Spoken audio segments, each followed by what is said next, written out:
स्वभावचिन्मयानन्दं कृपापूर्णं जगत्पतिं हरिषड्वर्गजेतारं नित्यानन्दगुरुं भजे स्वभावचिन्मयानन्दम्. Now, this sutra is delivered to us to give you the understanding or the consciousness of Shiva, to reproduce the inner space of a Shiva. Means, when you fall in love with the whole, when you go beyond the mind stuff as described in this sutra, suddenly you will realize whatever is happening is auspicious. Suddenly you will fall in love with the whole. I want to tell you, what is the reason that we are not able to fall in love with the whole? We are only falling in love with parts, not whole. Why we are not able to experience the samaschitta, which is described in the sutra? The samaschitta are feeling connected to whole, feeling everything is one and the same. Ramakrishna says, when I became enlightened, I saw everything, including my body, as divine. Everything is divine. Why we are not able to feel that? Why we are not able to feel connected to it? When you fall in love, when you fall in tune, even matter becomes life. Matter comes alive. In Ramakrishna's life, you see some stories, you will be surprised. Stone speaking to him and doing what he wants. You can't even call that as a stone. You can't call that as a stone. When it responds to you physically, how will you call that as a stone? We have thousands of stories. Murti is directly relating with the devotees. There's a beautiful story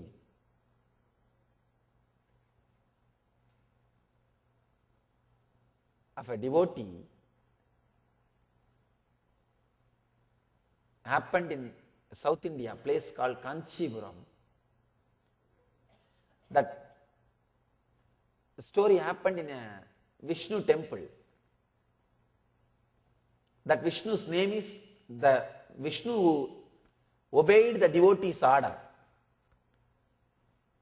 The story, let me narrate the story, then you will understand. There was a devotee. For some reason, king was disturbed by the devotee's activity. He told that devotee to leave the city. Just get out of my kingdom. The devotee said, all right. He went to the temple where he used to pray, and he said, Lord, I am going because king has told me. Please bless me. I feel that you will be always with me. I am going. If you can, please come with me. And he started walking. The devotee started walking. Story says, very difficult to believe. Story says, the Vishnu also got up from his bed and started walking with him. Understand? For a logical person, very difficult. The Vishnu also starts walking with the devotee. The king heard that the Vishnu is leaving, is walking. He ran and came to the temple and fell at the feet of the devotee and said, no, please don't leave. I understood your greatness now. Then the devotee says, all right, I'll stay here. Please, you also rest. And the story says, Vishnu went back and again started resting. And the Murti, still the Murti is there, as if he is trying to get up. He is trying to get up. Very difficult to believe. But if it is one or two places, you can avoid. This is like a story. I can say every village in India carries like this at least 10 stories. At least 10 stories. Every village of India will have at least 10 stories. If you are born and brought up in India, go to your village, you will have at least 10 stories like this. In every village. You can't brush all these things in the name of stories. No. You can't brush all of them. If it is one or two, you can say. You can't brush all of them. There is something more than story. There is something much more than to just a story part of it. When you are in love, even Murti, a statue, can respond to you, can connect with you, relate with you. When you are in love, you will feel whatever is happening is auspicious. Whatever is happening is Mangala. Why we are not able to feel connected to the whole? Why we are able to feel connected to particular person or particular object? Why not to the whole? If it is to a particular person or particular object, it's not devotion. Devotion will be something like to the whole. Why we are not able to feel? Because of the chitta, emotional memory, emotional connection to only few forms. All your emotion, you understand? You have enough emotion to love, to radiate, to be loving, to be caring at this moment. You have enough love. Love is like energy. You have enough energy to love everything in this moment. But that energy is used with all the memories, the emotional attachment with the past memories. It's like you have a certain amount of inner space. If you understand this example of your hardware, your computer hardware can store some material. It can catch some memory and store. If your hardware is filled with too many high resolution pictures, not only it will crash, you won't be able to use it at this moment. Your chitta is just like a hardware. Too many high resolution pictures means your emotional attachment to too many things. That is why your whole emotion is taken away by the past memories, your chitta. You are not able to radiate that love to the present moment. You don't have enough energy because all your emotion and energy is taken away by the past incidents or the people who are in your memory, either as attachment or anger or as guilt. Your whole energy, inner space is occupied. If your inner space is occupied by the chitta, too many high resolution picture, you will not be able to directly open, feel connected, fall in love with the whole at this moment. That is why Shiva says, put the mind stuff in such inexpressible, put the mind stuff, chitta, completely away and enter into your being, heart. Now you will feel everything happening around you is auspicious. Understand?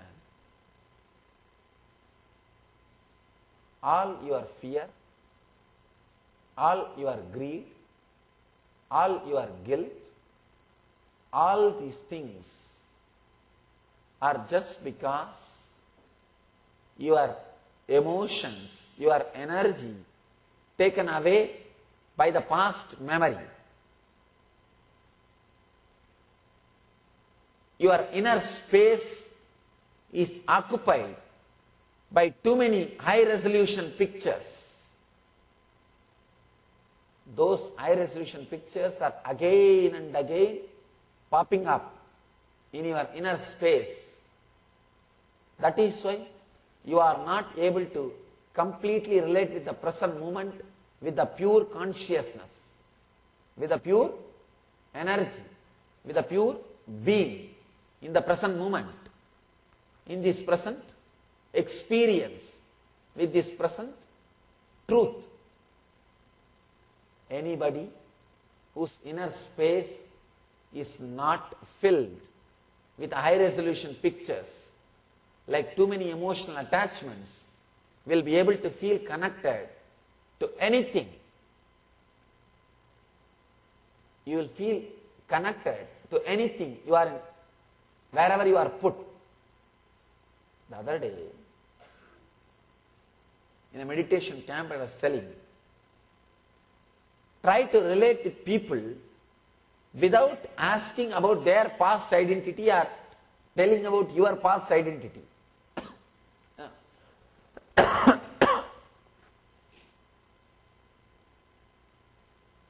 Why can't we love somebody just because he is in front of you? You can't love somebody just because he is in front of you. You need to know his track record. Why do you ask his identity? Just you want to know about his past. If he says, I am a doctor, in 2 seconds you make a big calculation. Oh, then let me make a relationship. Sometime it will be useful. To share a smile, to share, open your being, to open up, you need to know about his track record. Why? Because all your emotion, all your inner space is occupied by the chitta, emotional memories, high resolution pictures. You can't relate, love people just because they are there. You can relate only based on their past, based on their career, based on the what I will achieve through this relationship. A person who can't love is filled with chitta because his whole inner space is occupied by the ideas. Who should be loved and who should not be loved, and how you should love, and the whole ideas. The high resolution pictures are there. When you say you are a doctor, immediately connects. Oh, doctor means nice, important thing. All his experiences, his high resolution pictures come up. This kind of people worthy of relationship, start the relationship. This kind of people, no, they are not worthy, reject.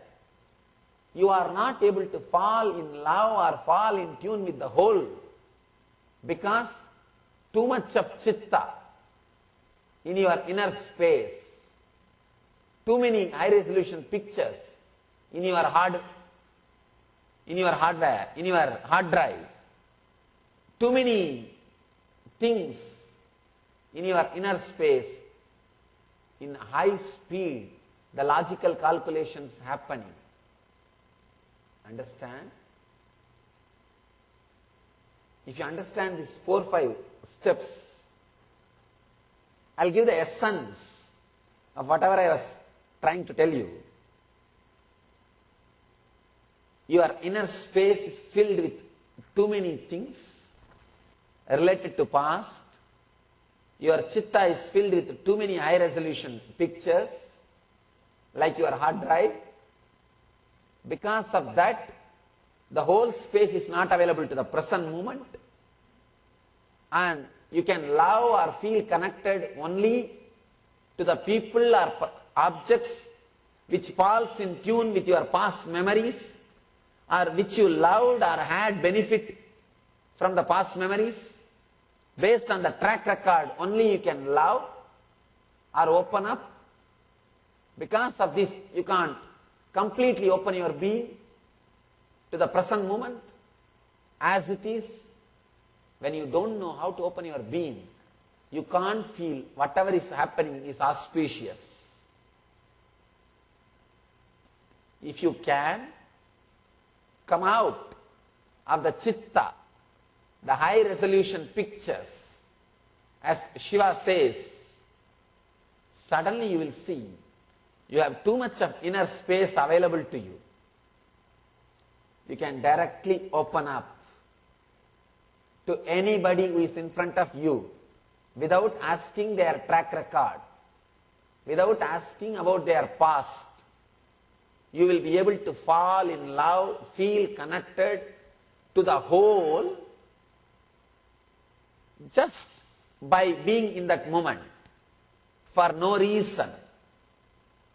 You don't have to be a Hindu to feel connected to this structure.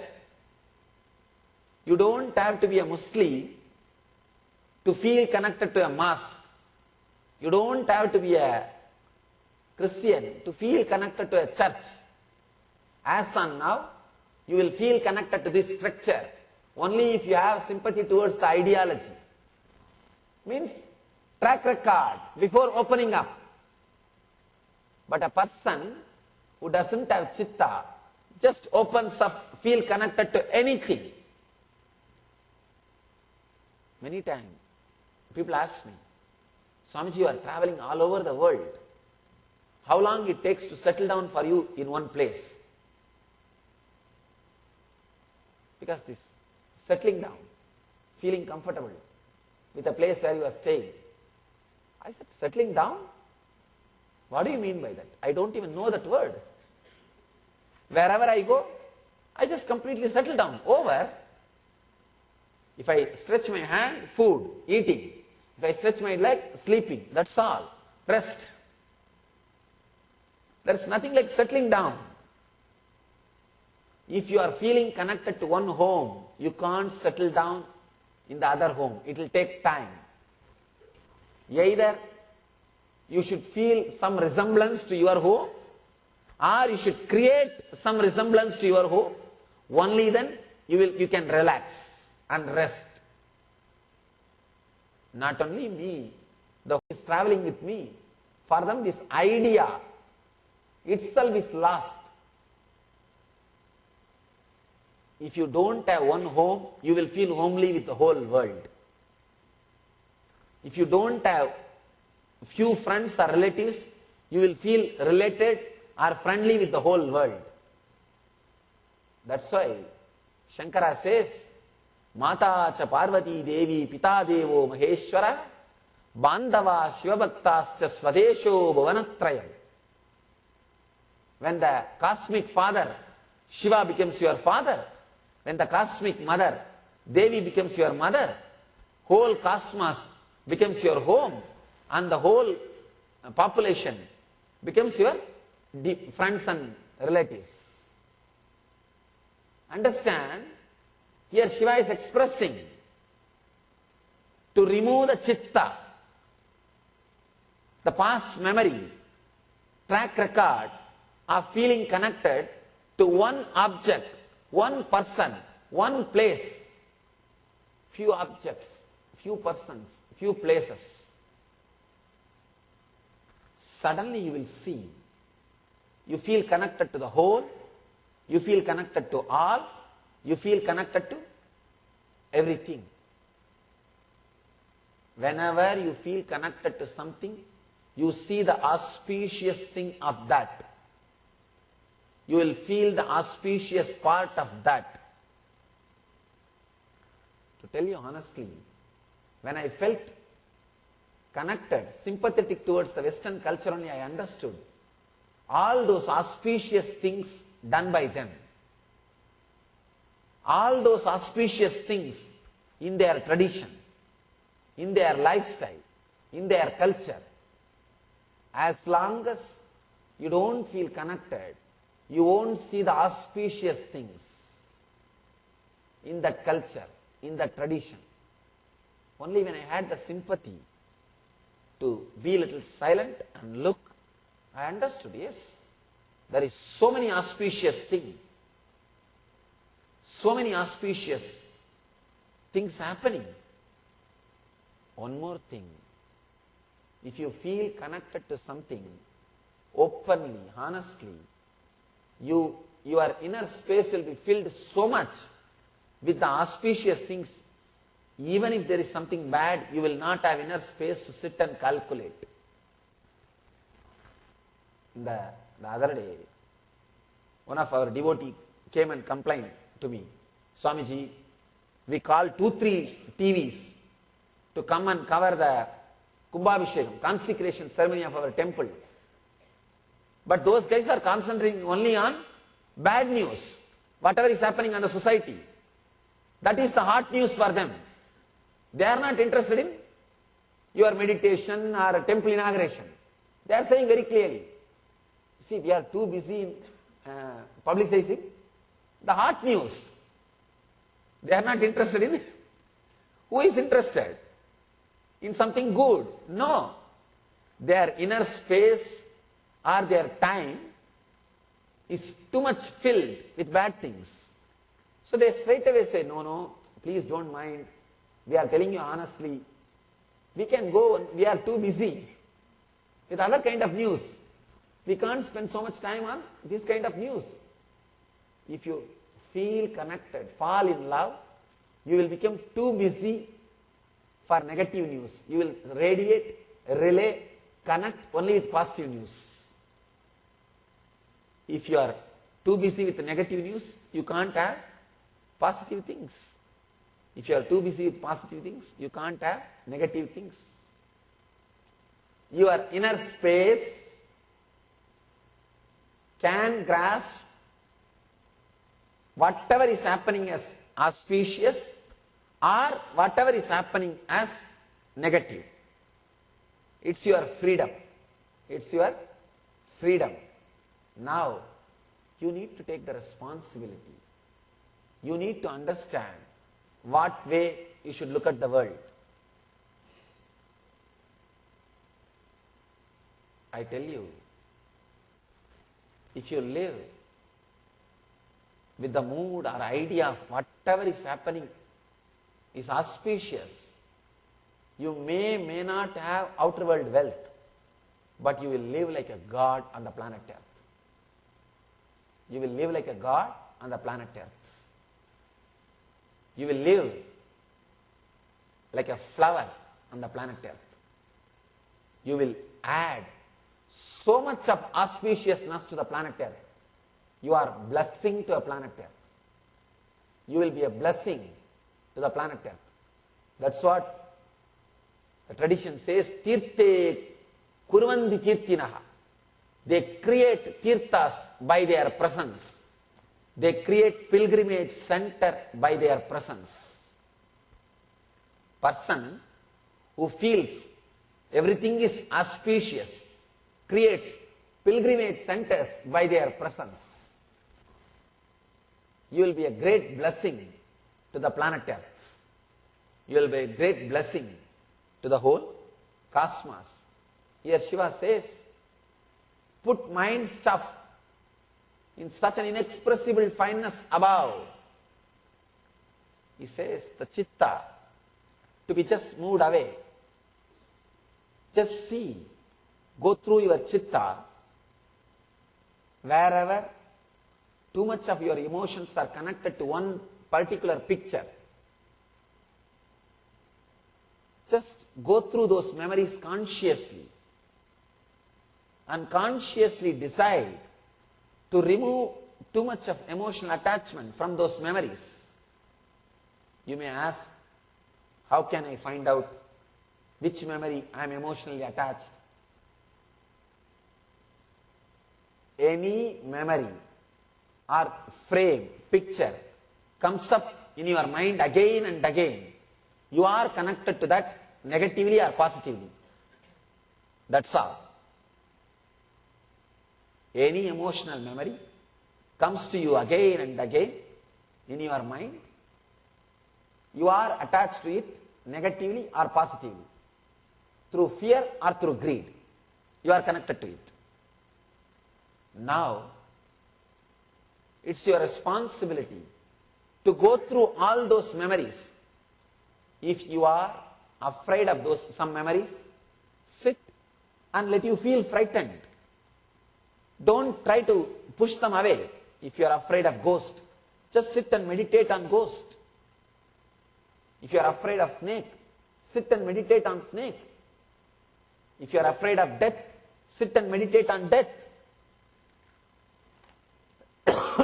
Anything with which you are negatively connected, your emotional memories are attached, your emotional attachment, sit and meditate on it. Same way, attachment through greed. It will be attachment through fear or attachment through greed. Attachment through fear is what we call hatred. Hatred is also attachment, understand. In Bhagavatam, they say you can become enlightened even hating God. It's a little difficult, it will be suffering, that's all. But the enlightenment can be achieved by hating God. 3 people have achieved enlightenment by hating God. Only Shishubala, Gamsa and Karna. All 3 achieved enlightenment. Just hating God. Just hating. See, Shishubala used to abuse Krishna. Abusing, he always remembered Krishna. And same way, Gamsa, he always remembers Krishna because he has to kill him. He is afraid that Krishna will kill him. That fear, he is always remembering Krishna and he became enlightened. And Karna, just out of the vengeance, Karna knows Krishna is the power on the other side. So just constantly remembering that he is the enemy, he became enlightened. The story says, beautiful story. Let me tell that story, you will understand. Actually, the security guards of Vishnu, Jaya and Vijaya, disrespected Narada. Narada is a great devotee. When Narada came to see Vishnu, Narada said, please inform Bhagavan that I am waiting to see him. These guys said, no, Bhagavan is resting, you will not be having darshan now. Narada said, if you can, you see, if he doesn't want to see me, I have no problem, I will go away. But as a security guard, it is your responsibility to inform that I am waiting. The same problem which happens with me also. If I am resting, sometimes these guys, out of their laziness, they will not come and inform me. See, this Jaya and Vijaya did not go and inform Vishnu about the Narada's arrival, not because of respect for that Vishnu is really resting. They just do not want to respect this Narada. They said, this guy is such a small rishi, leave it. The Narada was not too impressive. With Indra, these guys wouldn't have played that same game. Indra was very impressive with all the jewels and all the power. See, the Jaya and Vijaya, security guards saying no to Narada because of Vishnu's resting wouldn't have been bad. If that is the reason. With Indra also these guys would have done the same thing. But these guys did. These guys told no to Narada just because Narada was not too impressive. Narada understood that.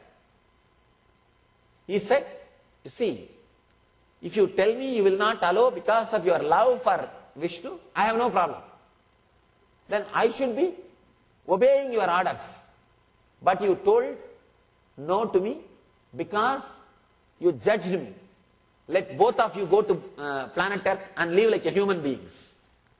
Let you lose the nearness of the master. You guys are not qualified to be around the master. He cursed. When a devotee curses, it will become reality, truth. Then both the Jaya Vijaya fell at the feet of Narada and said, please forgive us. What you said is true. We wouldn't have done this to a Indra or a king. We did this to you because you are not really impressing us. You are not impressing us enough to go and tell master that you are here. Because you are a simple rishi. You are a simple sadhu. Please forgive us. We realize our mistake. Narada said, curse given is given. Nothing can be done. Go and ask Vishnu. He may relieve you. He may help you. I can't do anything. They go to Vishnu and cry. Vishnu asks, nothing can be done. The devotee's curse will come true. Understand. Be very clear. When you are a security guard of a master, or when you are an organizer of a spiritual organization, or when you are a trustee of a spiritual religious organization, be very careful. Never disrespect a devotee because he is not able to impress you. It is dangerous. Even God cannot save you. I always tell my organizers, do not disrespect devotees. Even I can't save you. Even I can't save you. Understand? If you are thinking, oh, I am working for God, I will be protected. Yes, you will be if you are dharmic. If you are dharmic. And don't think all your actions are acknowledged by the master or the divine. So, Bhagavan says, no. You guys have done a mistake. You guys have done a mistake. The devotee's curse will come true. I can help you only in one way. Because you guys have served me, I can help you in one way.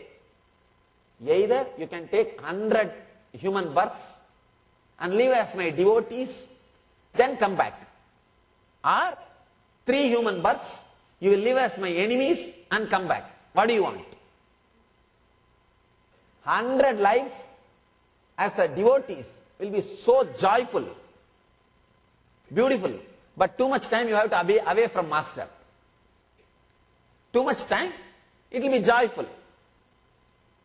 But 3 devotees, 3 lifetime as enemies, less time you will be away from master, but too intense, too painful.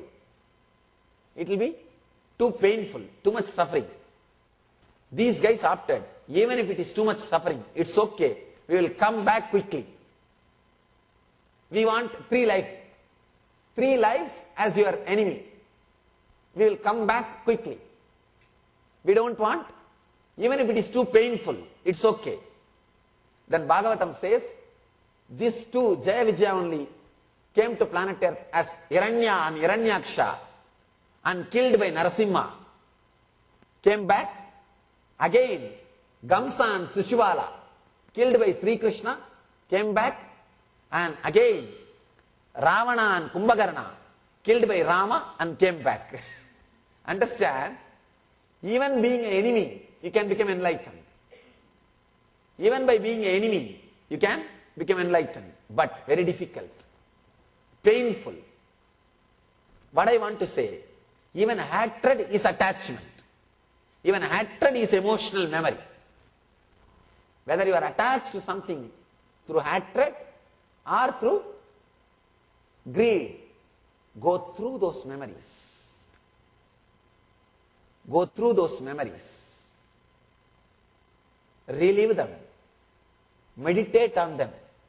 If you are attached to somebody out of love, sit and meditate. Suddenly you will see the frame or the form or the figure is getting slowly detached from the emotion. The emotions are getting purified from the pictures. Just remove the pictures, whether it is hatred or love, from your emotion.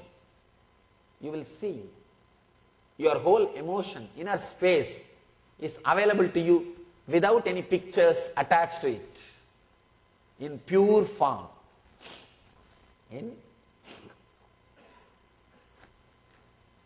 In pure form.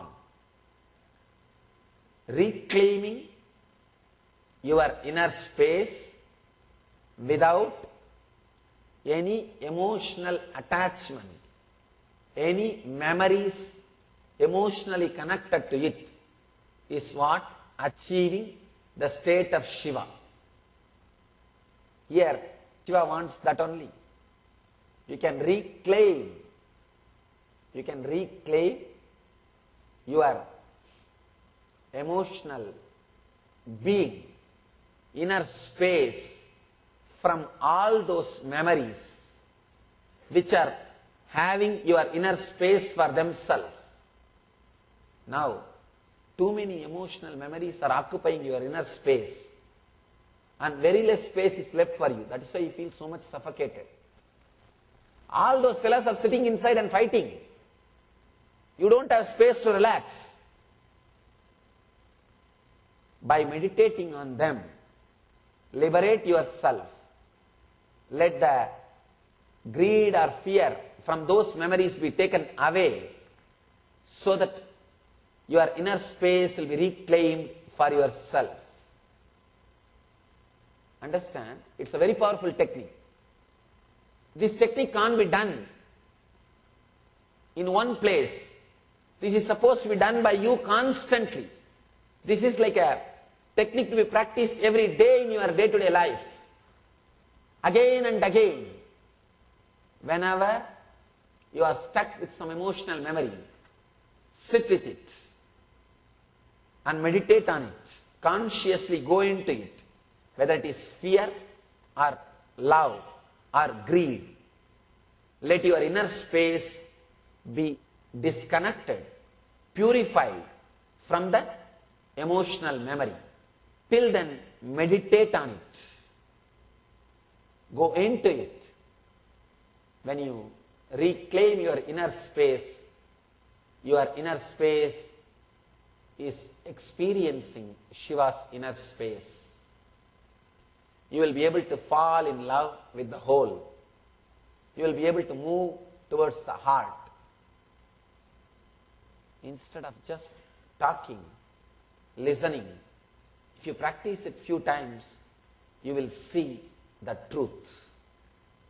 You will see the experience of Shiva's inner space.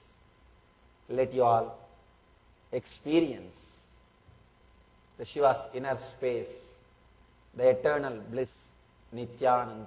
Thank you. Shivoham, Shivoham,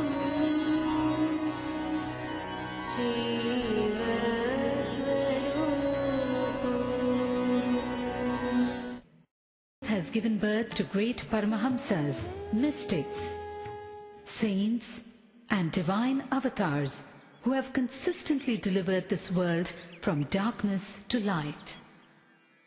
One such enlightened master, exuding divine grace, overwhelming compassion and unfathomable spiritual knowledge, all at a very young age, is Paramahamsa Nithyananda. कोटि सूर्य स्वरूपिणं आनन्दगन्ध ईश्वरं भक्तहृदय निवासिनं नित्यानन्दं नमोस्तुते कोटि सूर्य स्वरूपिणं आनन्दगन्ध ईश्वरं भक्तहृदय निवासिनं नित्यानन्दं नमोस्तुते. Nithyananda was born as Rajashekharan, the second son of his parents Arunachalam and Lokanayaki in the temple town of Tiruvannamalai, South India. 10 days after he was born, the family astrologer predicted that Rajashekharan would grow up to become a Raja Sannyasi and guide the world, something his parents were not happy to hear. At the age of 10, Rajashekharan was initiated by Raghupati Yogi. In his moment of initiation, Rajashekharan was blessed with a vision of Parashakti. He went home and carved the vision he had in soapstone.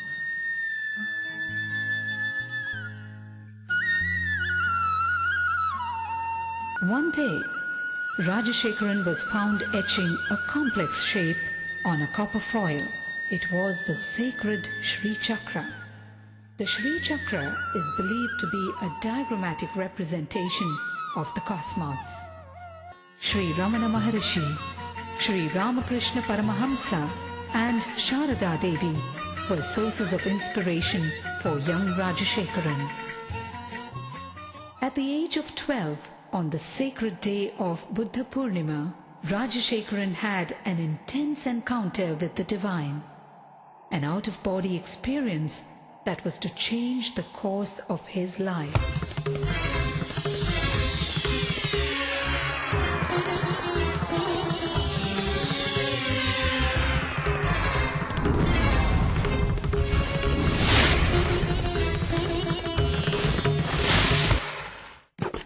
By his 17th year, Rajashekharan's spiritual quest became too fierce to be ignored. He left home on a journey of arduous self-discovery with no assurance whatsoever, but only a glimpse of the divine he received at the age of 12. He wandered far and wide, studying and practicing meditation, from Tapovan in the Himalayas to Kanyakumari in the south, from Dwarka in the west to Gangasagar in the east. He wandered for 7 years in India and in Nepal. With just 2 pieces of clothing and a kamandalu, a holy water jug, and with no idea of where his next meal would be. One day in Gaurikund, he beheld a breathtaking vision. A young man with a glowing countenance and flowing locks was walking towards him with long strides and divine grace. Wonderstruck and gazing at him, Rajashekharan realized that this was none other than Mahavdar Babaji, the enlightened master dwelling in the Himalayas for thousands of years in perpetual youth. It was this great saint who looked at him and uttered the name Paramahamsa Sri Nithyananda, an enlightened being in a physical body, young at heart but wise in mind. Rajashekharan undertook years of rigorous penance, intense meditation practices, and in-depth study of yoga, tantra, Vedanta, and Shaiva philosophies before he attained the ultimate state of consciousness, the state of Nithyananda, or eternal bliss. Word of the charismatic saint rode the winds in every direction. People visited Nithyananda from far and near. Effortlessly, he won their hearts. The time had come, and Nithyananda was ready to execute the real purpose of his divine birth, the purpose as a guru, as a master to the entire humanity. Life Bliss Foundation is his worldwide movement to spread his message of meditation and inner bliss. With its spiritual nerve center in Bangalore, India, and its Western Hemisphere headquarters in Los Angeles, USA, it operates through 1,000 centers and over 78 upcoming ashrams in 30 countries, causing transformation of humanity through transformation of the individual. How does one describe this great master? The charm of a child, the healing hands of a doctor, the compassion of a mother, the wisdom of a guru. To those who struggle under the many burdens of life, his presence itself is the answer they seek. In his arms, thousands find refuge, the ailing, the needy, and the seekers of God. The Master is an invitation to a journey inwards. In his own words, "Just allow me to light your being, then you will know that you are pure consciousness and your being pure bliss." Nityam Sharanam Gacchami, Dhyanam Sharanam Gacchami, Anandam Sharanam